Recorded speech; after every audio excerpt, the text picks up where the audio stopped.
Money plant ইনডোরে রাখতে চাইলে মাটিটা যদি আমরা ভালোভাবে রেডি করি তাহলে গাছটা অনেক দিন পর্যন্ত ভালো থাকে, হেলদি থাকে, ঝোপালো হয়। নর্মালি মানি প্লান্ট যে কোনো মাটিতে বেশ ভালোভাবে সার্ভাইভ করতে পারে, এমনকি পানিতেও। অনেকটা বাড়ির বড় সন্তানের মতো যে কোনো পরিস্থিতিতে মানিয়ে চলতে পারে। মানি প্লান্টের মাটি ঝুরঝুরে হওয়াটা জরুরি।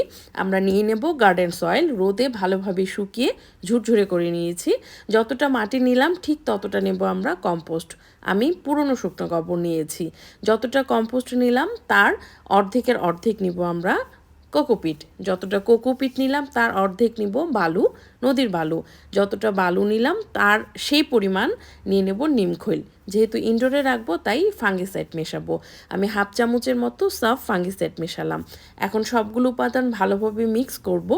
ইনডোরে যখন আমরা কোনো গাছের মাটি রেডি করব ইনডোর প্লান্টের জন্য, মাটিটা ভালোভাবে রোদে শুকিয়ে যদি প্রয়োজন হয়, সম্ভব হয়, তাহলে 2 দিন বা 4 দিন, 1 সপ্তাহ এরকম ভালোভাবে শুকিয়ে নিয়ে ঝুরঝুরে করে নিয়ে তারপর যদি আমরা গাছ লাগাই তাহলে গাছে পোকামাকড়ের আক্রমণ হওয়ার সম্ভাবনা 90% পর্যন্ত কমে যায়।